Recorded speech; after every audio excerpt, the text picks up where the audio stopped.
तो हेलो दोस्तों, फिर से आपका मेरे चैनल पर स्वागत है। अगर आप चैनल पर नए हैं तो प्लीज़ चैनल को सब्सक्राइब कर लें। हम इस चैनल पर आपको डेली इंटरेस्टिंग कहानियाँ सुनाते रहेंगे। तो चलिए आज की कहानी शुरू करते हैं। एक बार की बात है, पुराने समय में एक बड़े राज्य का राजा था।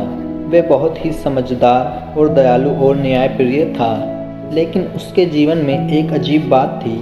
उसकी 4 रानियाँ थीं और उन चारों का स्वभाव एक दूसरे से बिल्कुल अलग था। राजा की पहली रानी का नाम था, जो बेहद ही सुंदर और शांत स्वभाव की थी। दूसरी रानी का नाम सुमित्रा, वह बहुत ही साहसी और वीर थी। तीसरी रानी लीला हमेशा खुश और मस्त रहती थी और चौथी रानी मोहिनी बहुत चालाक और चतुर थी।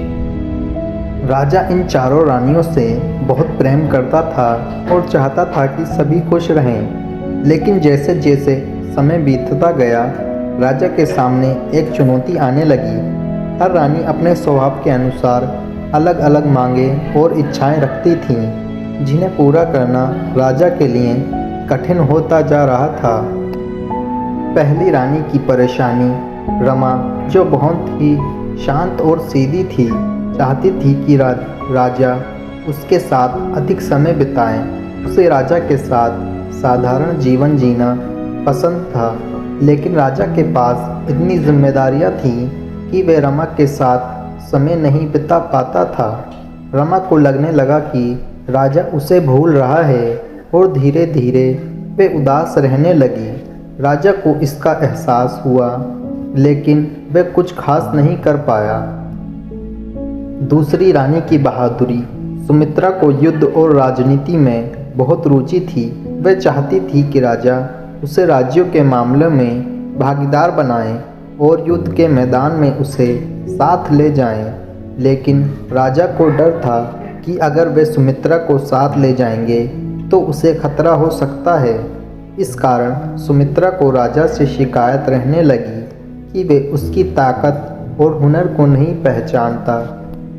तीसरी रानी की खुशी लीला को खुश रहना और लोगों को खुश रखना पसंद था।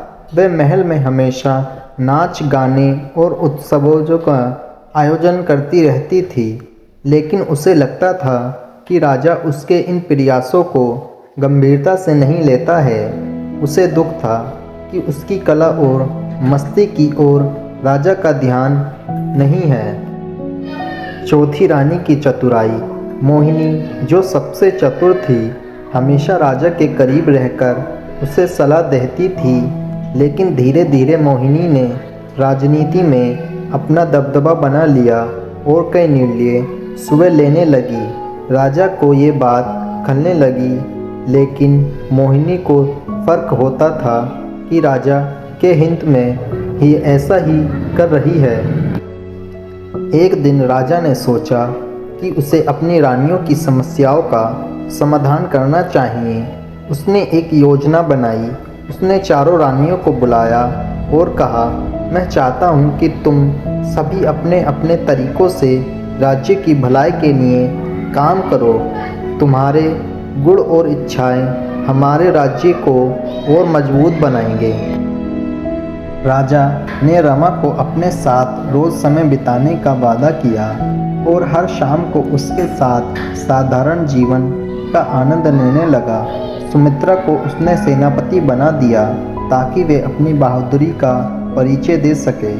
लीला को उत्सवों और महोत्सवों की जिम्मेदारी दी, जिससे उसकी कला का आधार हो सके, और मोहिनी को राज्य का प्रधानमंत्री बना दिया ताकि उसकी चतुराई का राज्य को लाभ मिल सके। राजा का ये निर्णय सभी रानियों को मन को भा गया। चारों ने अपने अपने कार्यों में जी जान से मेहनत की और राज्य को प्रगति की ओर ले जाने लगे।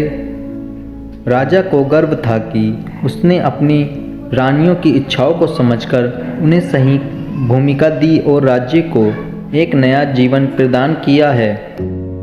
इस तरह राजा ने अपनी चारों रानियों के गुणों को पहचाना और उन्हें उनकी भूमिका में स्थापित कर राज्य में सुख और शांति का प्रगति पर मार्ग प्रशस्त किया। चारों रानियां अपनी अपनी विशेषताओं के कारण राज्य का आधार बन गईं और राजा के जीवन में संतुलन और सुख की स्थापना हुई। तो दोस्तों, उम्मीद करता हूँ ये कहानी आपको पसंद आई होगी। तो प्लीज़ इस वीडियो को लाइक करें। इसी तरह की कहानी सुनने के लिए हमारे चैनल को सब्सक्राइब करें।